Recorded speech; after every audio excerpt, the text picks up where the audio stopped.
अस्सलाम वालेकुम स्टूडेंट्स। आज के हमारे इस लेक्चर में हम सेकेंड ईयर केमिस्ट्री के 8th चैप्टर में अल्काइंस की फ़िज़िकल प्रॉपर्टीज़ और अल्काइंस के कुछ रिएक्शंस के बारे में डिस्कस करेंगे। इससे पहले हमने अल्काइंस की प्रेपरेशन के डिफरेंट मेथड्स पढ़े थे। तो सबसे पहले कि अल्काइंस होती क्या हैं। अल्काइंस ऐसे हाइड्रोकार्बन्स कि जिनमें कार्बन और कार्बन के दरमियान ट्रिपल बॉन्ड होता है, उनको हम अल्काइंस कहते हैं। ठीक है। और जहाँ कहीं भी कार्बन जो है वो ट्रिपल बॉन्ड के ज़रिए से जुड़ी हुई हो तो उसकी जो हाइब्रिडाइजेशन स्टेट है उस कार्बन की वो sp हुआ करती है। और sp हाइब्रिडाइजेशन में जो s करैक्टर है वो 50% होता है और p करैक्टर जो है वो 50% होता है। यानी कि 50% s करैक्टर और 50% जो है वो p करैक्टर होता है। और एक बात और आपने याद रखनी है कि sp हाइब्रिडाइज जो कार्बन होती है उसकी इलेक्ट्रोनेगेटिविटी sp2 के मुकाबले में ज़्यादा होती है और उसकी इलेक्ट्रोनेगेटिविटी sp3 के मुकाबले में ज़्यादा होती है। यानी कि हम यूँ कहेंगे कि sp हाइब्रिडाइज्ड कार्बन जो है it will be more electronegative as compare to sp2 and sp2 hybridized carbon is more electronegative as compare to the sp3 hybridized carbon. ठीक हो गया। और इसकी वजह s करैक्टर का बढ़ना है कि यहाँ पे s करैक्टर जो है वो 50% है और sp2 में s करैक्टर जो है वो 33% होता है और sp3 में जो s करैक्टर है वो 25% होता है। तो जैसे जैसे कार्बन का s करैक्टर बढ़ता जाता है वो कार्बन ज़्यादा से ज़्यादा इलेक्ट्रोनेगेटिव होती जाती है। तो आज हम अपने असल टॉपिक की तरफ फ़िज़िकल प्रॉपर्टीज़। सबसे पहली बात कि तमाम जितनी भी ये अल्काइंस हैं ये कलरलेस एंड ऑर्डरलेस होती हैं। Colourless and odourless except acetylene. जो एसिटाइलिन है इसका गार्लिक लाइक ऑर्डर होता है। ठीक है। यानी कि एसिटाइलिन के अलावा बाकी तमाम जितनी भी अल्काइंस हैं वो कलरलेस भी होती हैं और ऑर्डरलेस भी होती हैं। ठीक है। जबकि एसिटाइलिन जो है इसका गार्लिक लाइक ऑर्डर होता है। और दूसरी बात ये है कि पहले जो 3 मेंबर्स हैं आपके पास आ गया जी इथाइन और उसके बाद जी प्रोपाइन और ब्यूटाइन। ये क्या होते हैं? ये गैसेस होती हैं एट रूम टेम्परेचर। यानी कि पहले 3 मेंबर्स जो हैं वो क्या होते हैं? गैसेस होते हैं एट रूम टेम्परेचर। जबकि 4 से जो है वो 12 तक यानी कार्बन नंबर 4 से कार्बन नंबर 12 तक 4 से 12 तक लिक्विड्स होते हैं। जबकि ऑनवर्ड जो हैं वो 13 से ऑनवर्ड जितने भी हैं सारे के सारे ये सॉलिड स्टेट में एग्जिस्ट करते हैं। ठीक है। इनका मेल्टिंग और बॉइलिंग पॉइंट, ये जो फिज़िकल चेंज आया है गैसेस से लिक्विड बन गए, लिक्विड से जो है वो सॉलिड बन गए, it is all because of the increasing of the number of carbon atoms.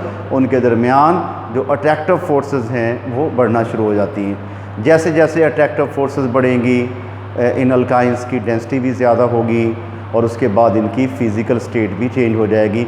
Gases से लिक्विड में कन्वर्ट हो जाएंगे, लिक्विड से सॉलिड में कन्वर्ट हो जाएंगे। ठीक हो गया। यानी कि इनकी फ़िज़िकल स्टेट जो है वो भी डिपेंड करती है किसके ऊपर? नंबर ऑफ़ कार्बन एटम्स के ऊपर। जैसे जैसे कार्बन के एटम्स बढ़ते जाएंगे इनके अंदर जो फेज़ शिफ्टिंग है वो भी होती जाएगी और इनका मेल्टिंग और बॉइलिंग पॉइंट भी ज़्यादा होता जाएगा। ठीक हो गया। नॉन पोलर इन नेचर होते हैं, स्लाइटली पोलैरिटी आती है sp हाइब्रिडाइजेशन की वजह से। बाकी जहाँ पे जिस कार्बन पे ट्रिपल बॉन्ड होगा उसमें पोलैरिटी होगी, बाकी जो चेन होगी वो नॉन पोलर होगी, इसलिए नॉन पोलर में ही हल होंगे ये, like benzene, ether and chloroform. Polar में ये स्लाइटली सॉल्युबल जो है वो होते हैं, और स्लाइटली सॉल्युबिलिटी की वजह इसमें कार्बन का sp हाइब्रिडाइज्ड जो है वो होना है। तो ये इसकी फ़िज़िकल प्रॉपर्टीज़ से मुतल्लिक़ कुछ बातें थी। अभी हम जानेंगे इसकी केमिकल प्रॉपर्टीज़। केमिकल प्रॉपर्टीज़ में हम इसके डिफरेंट जो हैं वो रिएक्शंस करने जा रहे हैं। तो सबसे पहला रिएक्शन जो है वो है हाइड्रोजिनेशन का, hydrogenation of alkynes.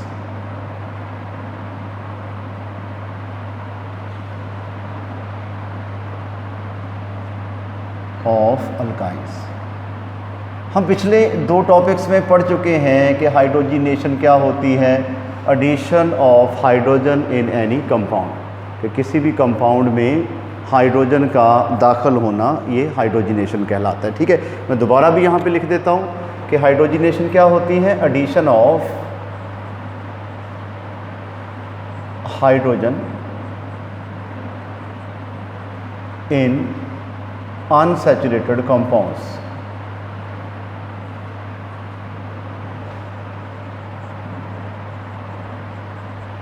like alkenes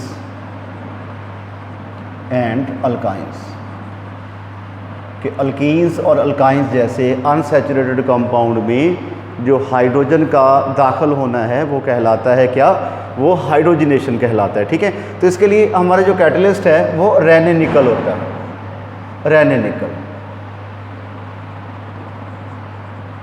Renee निकल में हम अल्कीन्स में अच्छी तरह पढ़ चुके हैं कि रेने निकल क्या होते हैं, it is the porous form of nickel. Nickel है पोरस यानी कि पोर्स, प्योर भी होती हैं और पोर्स भी होते हैं इसमें, इसकी सरफेस के ऊपर छोटे छोटे पोर्स मौजूद होते हैं जो इस निकल की जो एक्टिविटी है उसको मज़ीद बढ़ा देते हैं। ठीक है, तो स्पेशल टाइप ऑफ निकल। अच्छा, अब हम इसका अल्कीन्स लेते हैं। हमारे पास है जी alkyne C triple bond C और H, इसकी हम करवाने लगे हैं hydrogenation in the presence of a nickel as a catalyst, और इसको थोड़ी सी हीट भी देनी पड़ेगी। ठीक है, आफ्टर अ मैकेनिज़्म ये पाई बॉन्ड, 2 पाई, जहाँ पे भी ट्रिपल बॉन्ड हो वहाँ पे एक सिग्मा होगा और 2 पाई बॉन्ड होंगे। ठीक है, तो एक पाई बॉन्ड ब्रेक होगा, आपके पास बना जी HC डबल बॉन्ड C और H, इन दोनों कार्बन्स के पास एक एक बॉन्ड की कमी हो गई बॉन्ड के ब्रेक होने की वजह से। अब निकल और हाइड्रोजन की इंटरेक्शन से जो हाइड्रोजन है ये एटॉमिक फॉर्म में कन्वर्ट हो जाता है। तो एक हाइड्रोजन का एटम यहाँ पे ऐड हो जाएगा और एक यहाँ पे ऐड हो जाएगा। आपके पास ये क्या बन गया, ये बन गया CH2 डबल बॉन्ड CH2, यानी कि आपका जो इथाइन था वो इथीन में कन्वर्ट हो गया। इथाइन कन्वर्ट हो गया किस में, इथीन में कन्वर्ट हो गया। तो पहला स्टेप है ये, स्टेप 1 में ये रिएक्शन होगा, ये स्टेप फर्स्ट हो गया। सेकंड स्टेप में जो अल्कीन है इसकी दोबारा हाइड्रोजिनेशन होगी, सेम कंडीशंस पे निकल की मौजूदगी में ये बॉन्ड ब्रेक होगा, दोनों कार्बन्स के पास एक एक बॉन्ड की जो है वो कमी आ जाएगी और यहाँ पे हाइड्रोजन ऐड हो जाएगा। ये आपके पास इसको कंडेंस करके लिख लेते हैं CH3 सिंगल बॉन्ड CH3। तो सिंपली हमने जो है वो इथाइन को कन्वर्ट कर लिया है किस में, इथेन में जो है वो कन्वर्ट कर लिया। हमारा इथाइन कन्वर्ट हो गया किस में, इथेन में। कैसे किया हमने, हमने इसकी करवाई है हाइड्रोजिनेशन, इसमें हाइड्रोजन मॉलिक्यूलर हाइड्रोजन को हमने इसमें वो ऐड किया है। ठीक है, तो ये पहला रिएक्शन हो गया हाइड्रोजिनेशन ऑफ अल्काइंस। बिल्कुल सेम पैटर्न में इसकी होगी हैलोजिनेशन।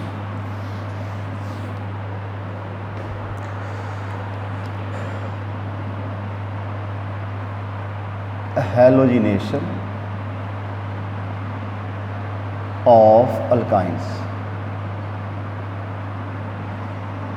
तो हैलोजिनेशन क्या होगा, addition of halogen in alkyne, के अल्काइन में हैलोजन का जो एडिशन है उसको हम कहेंगे क्या, हैलोजिनेशन। और हैलोजन्स क्या होते हैं, 7A ग्रुप के जो एलिमेंट्स हैं फ्लोरीन, क्लोरीन, ब्रोमीन और आयोडीन, इनका ऐड होना अनसैचुरेटेड कंपाउंड में ये क्या कहलाता है, हैलोजिनेशन कहलाता है। बिल्कुल जिस तरह हाइड्रोजन ऐड हुई है सेम पैटर्न में ये भी ऐड होगी। अभी उसको हम देखते हैं।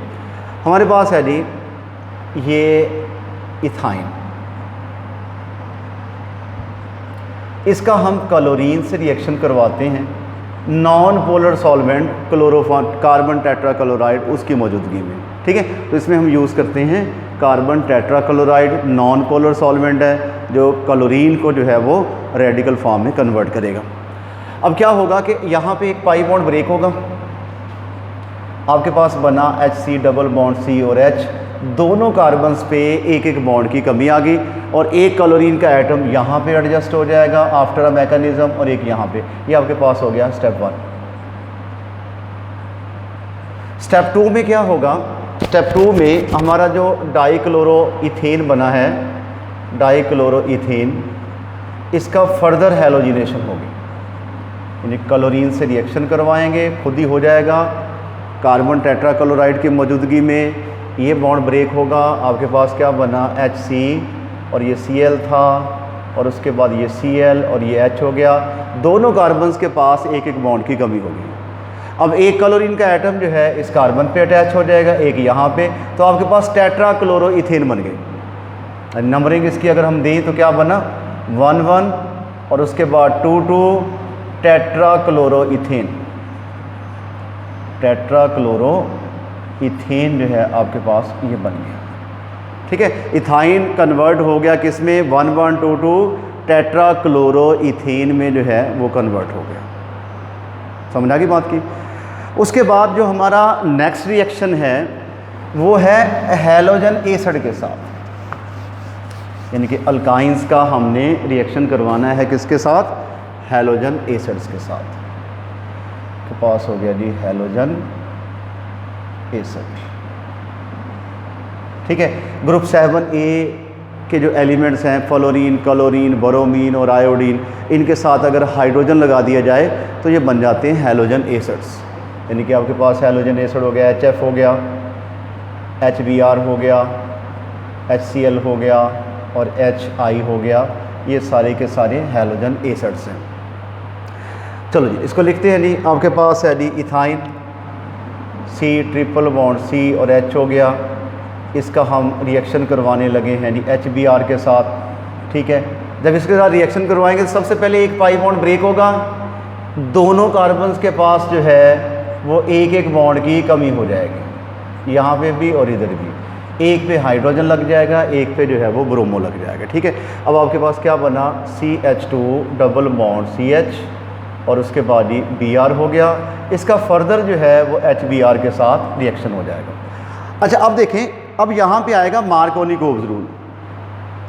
उसमें हमने पढ़ा था कि हमारे जो रीएजेंट का नेगेटिव पार्ट होता है वो उस कार्बन के पास जाता होता है जहाँ पहले ही हाइड्रोजन जो है वो कम हो, यानी कि हमारे रीएजेंट का जो नेगेटिव पार्ट है वो कहाँ पे लगेगा, जहाँ पे हाइड्रोजन कम होंगे। तो फर्स्ट कार्बन पे हाइड्रोजन कम है तो बॉन्ड ब्रेक होगा, आपके पास बनेगा CH2 CH और ये Br हो गया, यहाँ पे लग जाएगा Br और यहाँ पे लग जाएगा हाइड्रोजन, कंडेंस करके लिखेंगे Ci3CH और ये Br हो गया और ये भी Br हो गया, ठीक है। तो ये दो स्टेप में रिएक्शन होगा। सिमेट्रिकल अल्काइन है तो हम कहीं पे भी हाइड्रोजन ऐड कर देंगे, कहीं पे भी ब्रोमो जो है वो ऐड कर देंगे, ठीक है। लेकिन अगर अनसिमेट्रिकल होता तो हम हमारे रिएजेंट का नेगेटिव पार्ट उस कार्बन के ऊपर लगाते जहाँ पहले ही हाइड्रोजन जो है वो क्या हो, कम हो, ठीक है। तो ये रिएक्शन किसके साथ था, हैलोजन एसिड के साथ था। अब हम इसका करवाने लगे हाइड्रोलाइसिस, कि हाइड्रोलाइसिस ऑफ अल्काइंस। लो जी आपके पास हो गया जी हाइड्रोलाइसिस। हाइड्रोलाइसिस का मतलब होता है भी कि वाटर के साथ रिएक्शन किसी भी कंपाउंड का जिसमें वाटर जो है वो कम्प्लीटली इन्वॉल्व होता है केमिकल रिएक्शन में, हाइड्रोलाइसिस ऑफ अल्काइंस। अच्छा आपके पास आ गया जी C ट्रिपल बॉन्ड C और H हो गया, अब मैंने अभी बात की थी कि जो sp हाइब्रिडाइज कार्बन होती है उसकी इलेक्ट्रोनेगेटिविटी ज़्यादा होती है, यानी इलेक्ट्रॉन्स को अट्रैक्ट करने की टेंडेंसी उसकी ज़्यादा होती है। जब इसका वाटर के साथ रिएक्शन करवाएंगे तो वाटर क्या करेगा, वाटर इस कार्बन के साथ आके बॉन्ड बना लेगा, क्योंकि कार्बन की इलेक्ट्रोनेगेटिविटी ज़्यादा है और ऑक्सीजन के पास क्या होते हैं, लॉन पेयर। ठीक है, और अब यहाँ पे देखें कि इस ऑक्सीजन के पास जो है वो नंबर ऑफ़ बॉन्ड्स बढ़ गए। ठीक है, जब नंबर ऑफ़ बॉन्ड्स बढ़ेंगे तो इसके ऊपर आ जाएगा पॉजिटिव चार्ज। अब इस कार्बन के बॉन्ड भी बढ़ गए, 1 2 3 4 और 5 हो गए, तो इसका एक बॉन्ड ब्रेक हो जाएगा। आपके पास यही कंपाउंड बनेगा HC और उसके बाद डबल बॉन्ड और C, इसको मैं ज़रा लिख देता हूँ जी, ऐसे ऊपर करके लिख देते हैं और ये आपके पास आ गया H, इसके ऊपर पॉजिटिव चार्ज। अब चूँकि ऑक्सीजन के बॉन्ड जो हैं वो 3 हो गए, जब किसी भी एटम के एलिमेंट के एटम के नंबर ऑफ़ बॉन्ड ज़्यादा हो जाएं तो वो क्या करता होता है, अपना सबसे वीक बॉन्ड उसको ब्रेक कर देता है। अब दोनों एक जैसी स्ट्रेंथ के हैं तो इसको ब्रेक कर देगा और ये हाइड्रोजन यहाँ पे शिफ्ट हो जाएगा। आपके पास क्या बनेगा जी, CH2 डबल बॉन्ड C और ये आपके पास क्या हो गया, OH और यहाँ पे H आ गया। अच्छा, अब जो ऑक्सीजन होती है ना, ये अपनी नेबरिंग में कभी भी पाई बॉन्ड को नहीं छोड़ती होती। जहाँ कहीं भी डबल बॉन्ड हो वहाँ पे एक सिग्मा बॉन्ड होता है और एक क्या होता है, पाई बॉन्ड होता है। ऑक्सीजन हो, नाइट्रोजन हो, ये अपनी नेबरिंग में पाई बॉन्ड जो है उसको नहीं छोड़ते होते, उस पाई बॉन्ड को ये अपनी तरफ शिफ्ट कर लेते हैं।